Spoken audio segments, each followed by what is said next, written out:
Welcome to Doctors on Call. I'm Jenna Miller. There have been over 150 million COVID-19 vaccines administered in the United States. The U.S. reported a record over the weekend with more than 4 million COVID-19 vaccines administered in 24 hours, according to the Centers for Disease Control and Prevention. And the country now averages more than 3 million doses daily, according to the CDC data.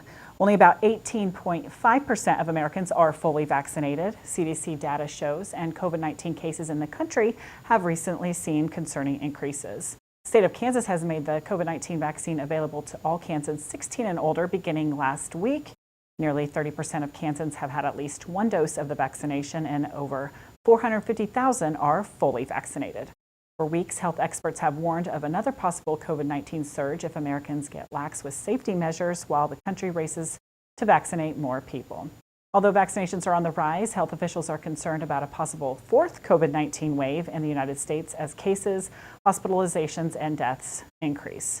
Why is there still a reluctance for some to get the vaccine, and what can we do to keep yourself and others safe? We'll get some updates and more on this episode of Doctors on Call with our guest, family physician, Dr. Tyrell Summers.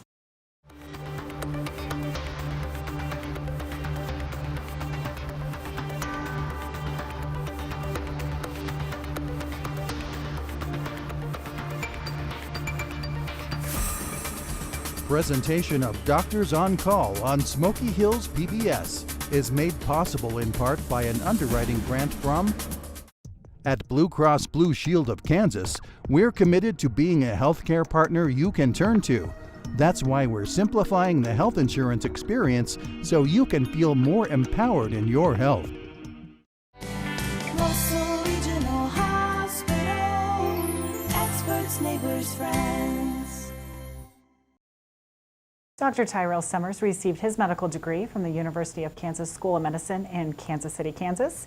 He completed his residency at the University of North Dakota Center for Family Medicine in Bismarck, North Dakota. Dr. Summers is board certified through the American Board of Family Medicine and is a member of the Kansas Academy of Family Physicians, American Academy of Family Physicians, and the American Medical Association. His professional interests include chronic care management, gastroenterology, pain management, and psychiatric disorders. Dr. Summers has been affiliated with Russell Regional Hospital since 2015. Our phone lines are open at 800-337-4788 toll-free if you have any questions regarding the coronavirus on today's show. Doctors on Call brings you information which may be useful to you when you see your own physician or nurse. Let's go ahead and get some questions while we wait for some of those phone calls to come in. Thank you again for joining us, Doctor. Always a pleasure. Now, the coronavirus has been around for a little over a year now. Why do some people, do you find, get sicker than others? So the coronavirus is a specific virus that we've seen kind of a widespread outbreak here kind of in the Kansas area as well as everywhere else. Some people are more sensitive to the virus, especially those that are like immunocompromised or that have kind of overall general health conditions that make them at higher risk, like those that have problems with like type 2 diabetes, hypertension, heart disease. But to be honest with you, there are just some individuals even that are relatively healthy that can have complications secondary to the coronavirus, this specific strain that causes COVID-19. And why do some people have no symptoms at all? So some people have seen the coronavirus multiple times because it's a very common virus and is seen with like the common cold itself. And because of that, they're really exposed to it often, and their immune system remembers it and can fight it a lot more quickly and aggressively than those that are kind of more sick or those that have autoimmune disease. Now, while some parts of this country might see surges in the coronavirus right now, Russell County and the surrounding counties seem to be pretty low. Is that correct? Yeah, that's correct. As it stands right now, we saw the majority of our cases primarily in November and December with kind of a tail off towards the end of January. We haven't seen nearly as many cases in this last little bit. That's primarily speaking in the Russell, kind of Ellis, Trego County kind of areas are primarily there. Now in the metropolitan areas, there's still kind of been a little bit of a rise all the way up until about mid-February, but even then those numbers are starting to slowly tail down. Our biggest concern right now is with people kind of getting a little bit more comfortable with we're seeing increasing vaccine rates. People are traveling a lot more, people are getting out and about a lot more, which is good. The problem is if you haven't been vaccinated, you can become a vector for spreading the disease. And even those that are vaccinated, if they don't follow the proper guidelines and precautions, can even become a vector for disease if they're not careful.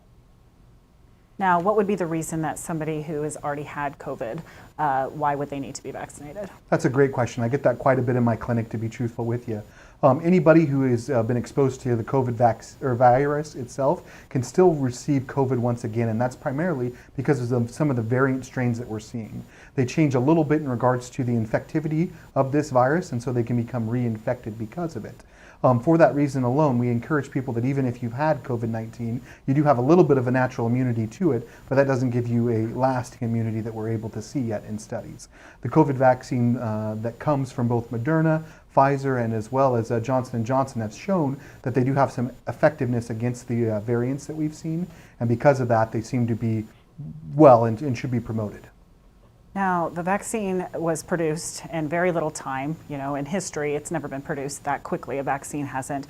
Why would some people need to be maybe concerned about it, you know, skipped animal trials, things, you know, there's some concern regarding that. Yeah, absolutely. One of the biggest things that happened is the technology that's come for this specific vaccine comes from messenger RNA. And because of that, it's something that we've had known about for quite some time, but haven't really done any vaccines for it. In fact, back in 2012, when we had the SARS outbreak, they actually developed a vaccine at that point for SARS with mRNA, but because we were able to control that with health measures, we didn't necessarily need to produce that specific vaccine. And so it never really saw the light of day. It wasn't really necessary. In this case, we couldn't slow down COVID-19 because of its aggressive nature, and so we had to come back to that old technology and reuse it in a way that we hadn't before. Because of the way that the vaccine is created and made, it can be made a lot faster than just a standard vaccine, in which we need to attenuate, which means to deaden down an existing live virus. Because of that, we were able to make this mRNA vaccine much quicker. It did skip animal trials and did skip a lot of what the FDA would normally do for vaccines, but we had to do that just because of the massive number of cases of COVID-19 that we were seeing. There was a very large clinical trial for many of these vaccines though, and the individuals that were in that trial still continue to show a pretty effective kind of immunity against COVID-19, so they seem to be very efficacious, which is good. All right, we're going to go to the phone lines. We've got Lori on the line from McPherson. Hi, Lori. Go ahead with your question for Dr. Summers tonight. Yes, my question is, I want to know if I take the vaccination for the COVID. I suffer from allergies. They have certain hives. We don't know what's causing them. I had an outbreak in July that went to anaphylactic shock, and I just was needing to know if I should get the shot or not. Yeah, it's a wonderful question, Lori, and I can understand why you'd be concerned with that type of a history, especially with anaphylaxis, which is a very scary reaction that can happen to any kind of allergic kind of antigen. So my advice to you would be this. Definitely there is a huge risk when taking any kind of new substance, especially a vaccine like this. However, the biggest thing is that in the studies and in the trials so far with all three of these different vaccines, the risk of anaphylaxis has been extremely low as compared to the influenza vaccine, which we give every single year. I've encouraged a lot of my patients that they still receive the vaccine, even with the history of anaphylaxis to an allergen, but that we have to watch them extremely closely while we're administering that vaccine and even afterwards to ensure that they don't have any problems. So I would encourage you, especially after talking with your provider, to make sure that that's okay. But if you were my patient and we were sitting down together, I would still probably encourage you to have the vaccine. Okay, back to the phone lines. We've got Katie on the line from La Crosse. Hi, Katie. Go ahead with your question about the coronavirus for Dr. Summers. Hi, I was wondering what your opinion is of schools taking out their mask mandates for their students. Well, thank you, Katie. It's definitely a good question. Definitely mask mandates that have been in place up to date have been extremely effective in slowing down the spread of the coronavirus. We've had studies actually that were done here in Kansas that showed that counties that initiated mask mandates early showed much higher, lower spread of the virus as compared to ones that didn't. For that reason alone, I still encourage masks to be worn. I've encouraged our school district, even here in Russell, to continue with their mask kind of coordination at this point. I think the hardest part is that people really respond negatively to the word mandate, and I understand where that comes from, but the biggest thing is to understand that those masks do make a big difference in spreading the transmission of the droplets that can carry COVID-19. So I would be very hesitant for a child to be in an area where they're not masks being worn, because they could easily pick up something like COVID-19 and then pass it asymptomatically because their immune system's robust and they could easily fight the disease by themselves, passing it on to somebody else. One of the symptoms that you hear a lot about is the loss of smell and taste. Why does that happen? So the loss of smell and taste happens specifically because of where the virus starts to replicate at. This occurs within the nose itself in the nasopharyngeum that's there. It causes a pretty rapid spread of that virus, and because of that it causes damage to the tissue that's around there, primarily the olfactory nerves that help with smelling. People don't realize how much smelling actually does affect their taste, and so it kind of affects both of those in that case. Now, that's not a hard and fast rule that every single individual that gets COVID loses their smell and taste, though. There are some individuals that do and some that don't. And how long does it typically take for those senses to return to normal? So actually with the loss of smell and taste, it's actually one of the ones that takes a little bit longer to return. For most people that I've talked with, it's been anywhere between about 7 to 21 days after infectivity is kind of dropped. And so that's in like the first 5 days. So you're talking about anywhere between about 12 to 25-ish days where they might still have problems with kind of tasting food, not smelling the same things that they had smelled before. They can kind of suffer during that time. We were talking in the intro about the potential of a fourth variant coming through. How do you go about dealing with that? So the hardest part about the COVID virus itself is because it's a corona-based virus, they mutate extremely quickly. They have multiple different surface antigens and proteins that can change on the whim. And because of that, it's very highly susceptible to mutation, which causes variants to pop up. Variants can increase infectivity, they can decrease infectivity, or they can make it harder for our bodies to fight against the COVID virus itself. Because of that, a new wave with a new virus is definitely possible, which is why it's even more important now than it was even before to make sure that we're staying vigilant, that we're wearing our masks, that we're doing good hand hygiene, that we're keeping our distance between each other.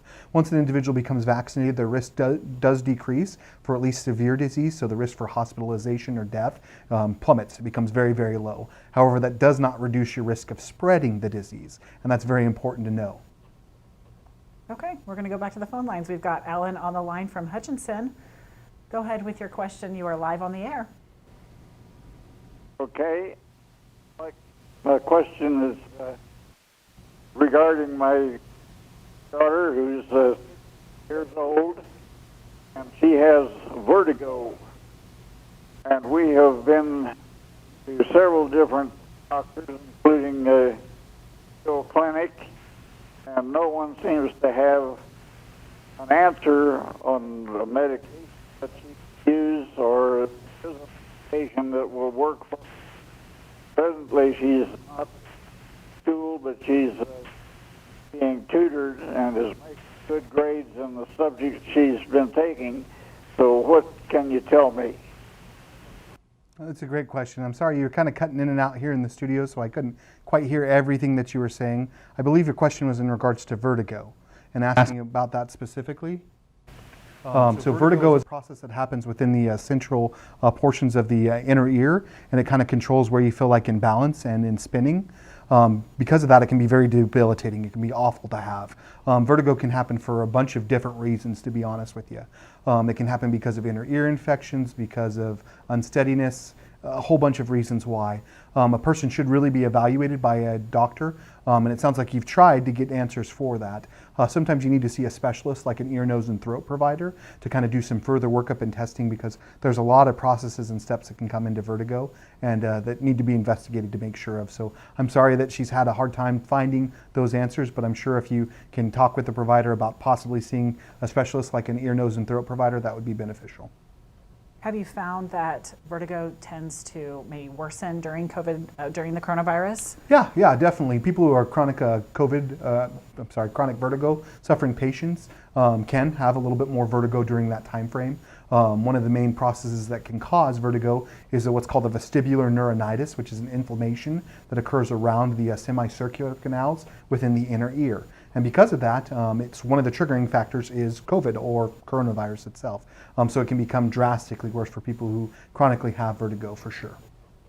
I know we're just basically a year into this pandemic, but what have you found are the long-term effects of coronavirus? So the long-term effects for a lot of individuals that were hospitalized or had severe COVID disease revolve around pulmonary kind of function or lung function.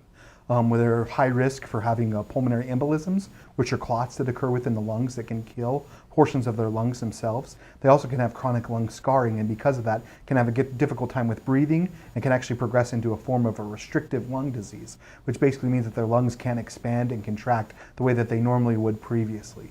Because of that, those individuals are often taken care of by their primary medical providers or even by lung specialists, which we call pulmonologists. They might need to have bronchoscopes, which are specialized scopes that go in and view that tissue. They also might have to be on chronic medications that help make the tissue more pliable and also allow better air exchange and better breathing. There's also been other long-term complications associated with COVID infection, though, including increased risk for heart disease, we believe, increased risk for stroke because these people become chronically hypoxic, and that can set up problems with chronic inflammation and other disease. We're still just kind of scratching the surface as far as the complications people will have for years to come. Has there been a reduction of COVID tests given in the area, or are people still getting tested? We're still testing people. Honestly, if anyone comes in with symptoms that sound even close to being COVID-19, we offering testing. If you come in with a fever, cough, shortness of breath, sore throat, runny nose, any of those things, we'll definitely continue to test for COVID-19.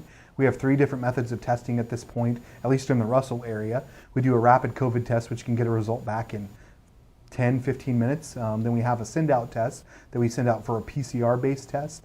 That test can take about 24 to 48 hours to come back, but it's pretty definitive if it's a yes or a no. And then we have what's called a respiratory viral panel, which is a specialized test that kind of runs for all the different viruses that can kind of cause a respiratory illness, COVID-19 being one of those. The only problem with that test is that it's kind of expensive, and so some insurance providers don't want to pay for it, so we try to limit using that test if we can. If a patient suspects that they might have coronavirus or they are having some symptoms, would you prefer them call rather than come into the clinic to spread the love, I guess? Yeah, so definitely it's a lot easier if you call ahead of time and talk with one of our nurses. They'll normally get you set up for off-site testing or at least get you set up to come in and be tested. Of course, if you do think that you need some evaluation by a medical provider, we don't discourage that ever and would encourage you to come in. Our clinic, as well as every other clinic in the area, as well as all the emergency rooms already have protocols in place and have had protocols in place since this pandemic has started to help make sure that our patients who have COVID-19 are protected, but also to make sure that other patients that come in are protected as well. What are some of the side effects that a lot of times you're hearing there's side effects after that second dose? What are some of the side effects you're seeing from those? Yeah, so the side effects we see primarily from the vaccine tend to be like a headache, sometimes causing nausea, vomiting, abdominal discomfort, diarrhea tend to be the primary ones. There are some people who have problems with like just generalized malaise, which kind of they just don't feel good, and then sometimes they get fevers as well. Most of them can be controlled with just hydration, whether that be like good old water or Gatorade, Powerade, any of those type of electrolyte replacements, and like medications like Zofran or other things to kind of help settle down the nausea. Tylenol, ibuprofen are also great in helping reduce the kind of feeling of achiness and the fevers. Now, after a person is vaccinated, is there any reason for them to quarantine or stay away for a while? Yeah, that's a great question. So individuals who've been vaccinated, they're not fully immune to the disease for about 10 to 14 days after vaccination. So even though you've gotten that shot, that doesn't mean that you're immune at that one point. You need time for your body to develop the antibodies necessary to fight that virus. And so we've encouraged them not necessarily to quarantine, but to still keep distance and to make sure that they're using the proper things to protect themselves. Even once you get vaccinated and once you've got immunity, we're still encouraging those exact same things, making sure that you keep your hands washed, you're keeping your distance and wearing your mask.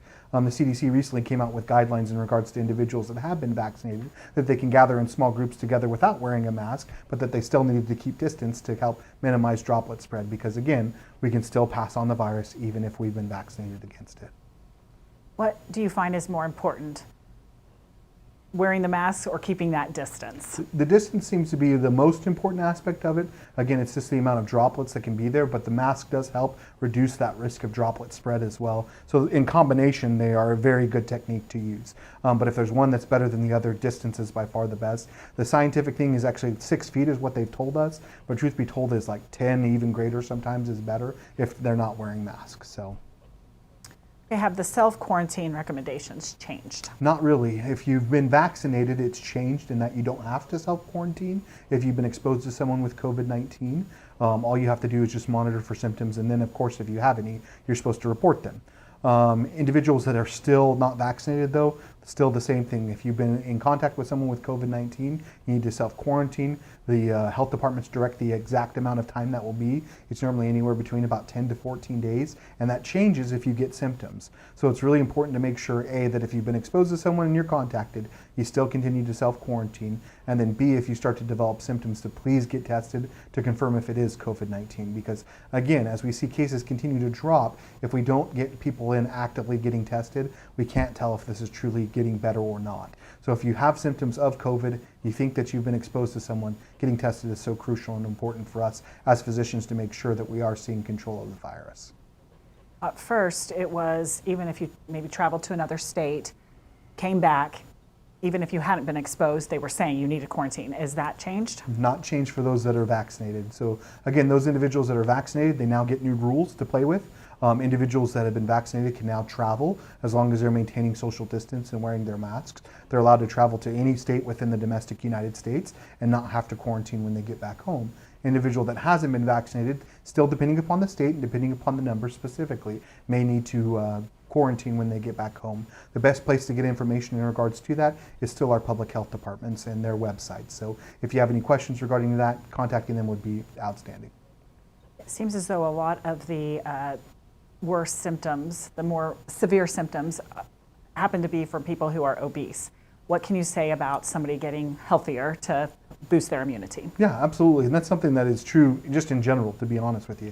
Individuals who are larger in weight, just like Dr. Summers, tend to have a little bit higher risk when it comes to immunocompromised state and don't have as strong and as robust of an immune system as they probably should. Losing weight definitely will help boost that and will make things a lot better. On top of that, that increases blood flow. It increases the amount of white blood cells that an individual can get to respond to an active attack. So it's really important.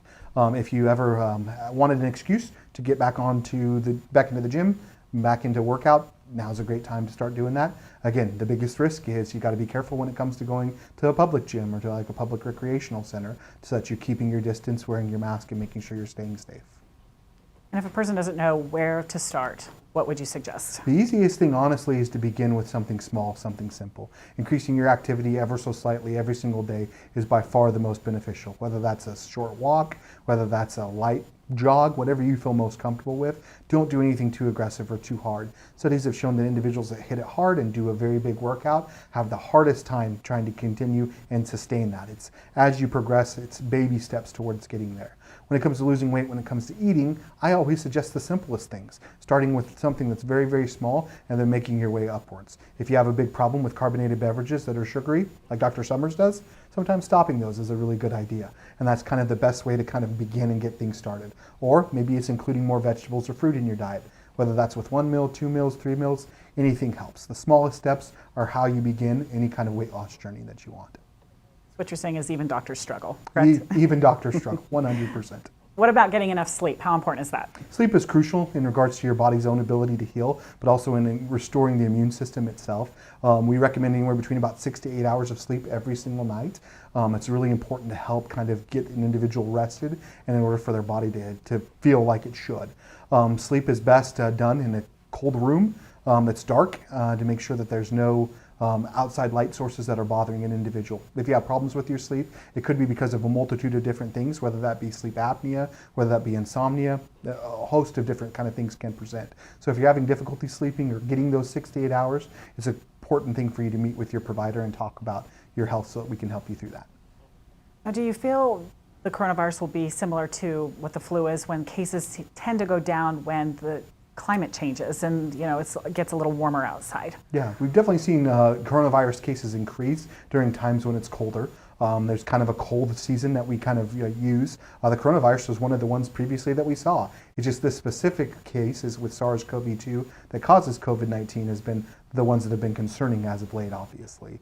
But yeah, cold season is still going to be here to stay. The coronavirus could come back. I don't know if it's going to be as virulent as SARS-CoV-2, which means kind of as dangerous. But it might be, and so we've got to always stay vigilant, always stay alert.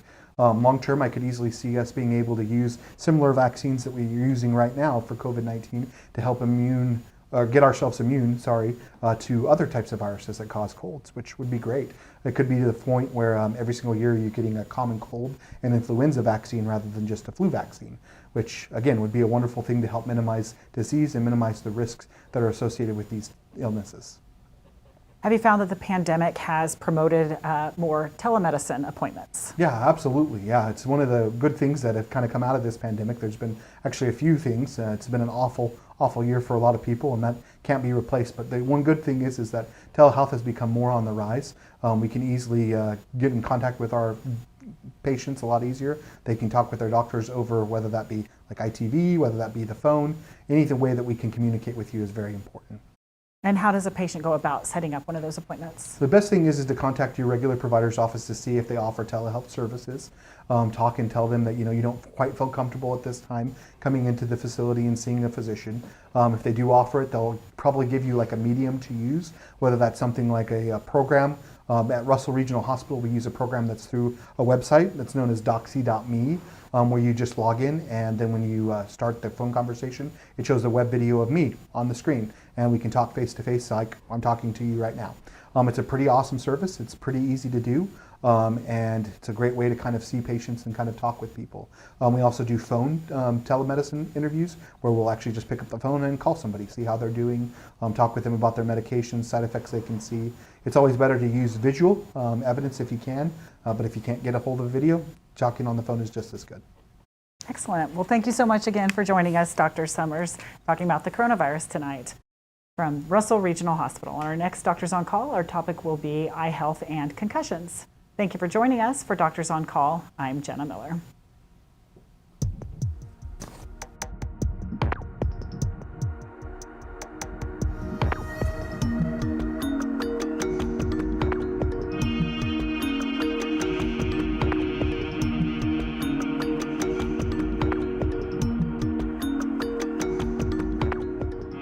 Presentation of Doctors on Call on Smoky Hills PBS is made possible in part by an underwriting grant from at Blue Cross Blue Shield of Kansas. We're committed to being a healthcare partner you can turn to. That's why we're simplifying the health insurance experience so you can feel more empowered in your health. Russell Regional Hospital, experts, neighbors, friends.